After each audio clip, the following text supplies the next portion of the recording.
An Alabama Republican who ran on the platform of medical freedom does not believe in medical freedom.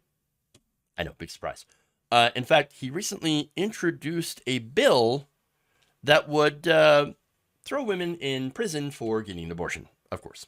Now, Law and Crime reports that newly elected state representative Ernie Yarbo introduced a bill called HB 454 that would repeal the provision of existing state law prohibiting prosecuting someone who has an abortion for homicide or assault. Now, again, this guy during the pandemic ran on a platform of medical freedom. Oh, we're going to resist medical tyranny. And now is pushing medical tyranny. Because of course. Of course.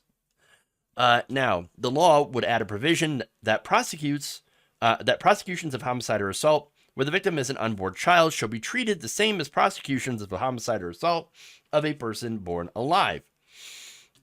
Alabama's proposed HB 454 allows the defense if a person was compelled by threat of imminent death or serious physical injury to himself or another, but only if the person using that defense did not place himself in a situation in which it was probable that he would be subject to duress. Why are they using he pronouns, male pronouns?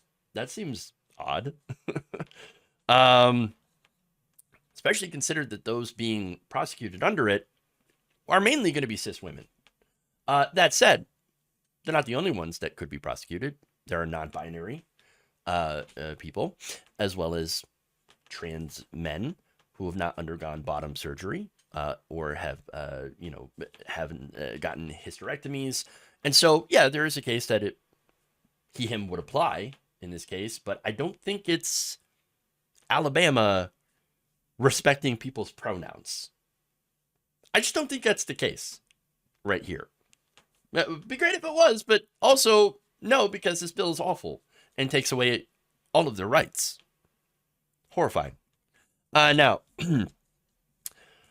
there's more. The bill also seeks to extend protected class status to fetuses under the 14th Amendment to the U.S. Constitution and to force federal courts hearing cases in the state to extend the same protections. Should Alabama adopt HB 454, the Yellowhammer state may choose to reinterpret its own state constitution, but the legislation would bind courts to interpret the U.S. Constitution to confer due process or equal protection rights onto preborn children or any other classes that have not been recognized on the federal level. Preborn children, not a thing. Not a thing. They are fetuses, they are zygotes.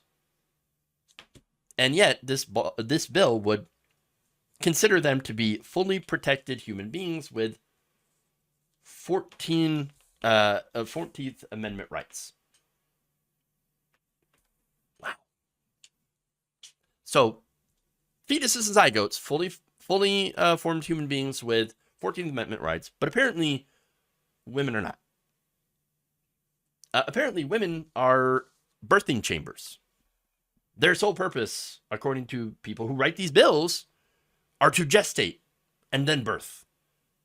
They are gestators, according to Yarbo, who never has to worry about being a gestator, being forced to carry a fetus, and then forced to give birth. Funny how those people, who are not affected by this, are making these laws. Weird how that works. Now, the idea of recognizing fetuses as legal persons with constitutionally protected rights is nothing new in conservative circles. However, the Supreme Court has so far declined to interpret the Constitution as guaranteeing fetal personhood, which is, again, to me, actually kind of a surprise. I mean, you have Amy Coney Barrett, who had talked about, the domestic supply of infants being low. I'm surprised that she didn't want to hear this case, but so far, I'm glad. Because, the removal of Roe, bad enough. Having them decide fetal personhood for across the country, absolutely disastrous. Now, last October, the court denied a review in a case that would have allowed fetuses the right to sue in court fetuses, fetal lawsuits, everybody. Wow. Wow. That's insane. But this is what they're going for. This is what they're trying to do. And several other states, including Texas and Louisiana, have considered similar legislation. South Carolina even debated a bill that would make abortion punishable by death. Oh, look at all these pro-life, pro-freedom Republicans wanting to lock women up and have them killed by the state for not wanting to be forced into giving birth. You know, to be gestators. What? And those talking about, oh, you don't understand. Oh, the Democrats want abortion up till the moment of birth. No. No, we have laws against murder. You can't take a baby that has been removed from a woman's body and then kill it. That's literal murder. And that's, by the way, not what's happening. These up to the moment of birth abortions are an absolute fantasy. It's a right-wing fever dream that have emerged from the bowels of Tim Pool's beanie. They're not real. It's not real. Terminations after 24 weeks happen for people that have severe fetal anomalies for fetuses. Those fetuses generally will die regardless. And it's a tragedy. I mean, especially, for everyone involved, the parents. One woman who had a late-term abortion described it as one of the worst moments of her life. And that's not, counting the fact that it also was illegal in her state of Utah. She said, quote, "I had one dead twin. The other had severe spina bifida. It was so bad that his brain had developed outside of his head, and his spine was open clear to the lumbar level. There was zero hope and no medical miracle that could save him, and still she was forced to give birth." I mean, generally when your brain has developed outside of your skull, that's not compatible with life. And yet apparently a lot of these Republican politicians seem to act like their brains are outside their skulls. Certainly doesn't seem to be in their head, and if it is, they're not really using it. Now, her own life, by the way, was at risk from this pregnancy. But Republicans don't seem to care about this at all. Because it's not about life. It is about control. You will have this baby, even though the most likely outcome is it will die in your arms. And that's if it doesn't take you, with him. Because I am so pro-life. We're so pro-life that we will kill you if you have an abortion that could save your life. Or, and we're so pro-freedom that we will throw you in prison if you do. I mean, it's insanity. Now, look, if you want to make a case, by the way, that there are some birth defects that, hey, look, there are birth defects and that's compatible with life and you shouldn't be able to abort that. One example they like to use is Down syndrome. Okay, now, look, I believe that it's still not my choice if someone wants to abort someone that has those kinds of, developmental difficulties, right? Developmental issues, disabilities. But again, I would love them all the same. In my personal experience, I would not want to, have an abortion, but it's not my decision. It's not my decision. I'm not those people. Now, that said, I believe in Medicare for all. I believe in free healthcare for everybody. I believe in housing as a human right. I believe that, people should have all the tools that they need should they choose to raise a child with a severe developmental disability.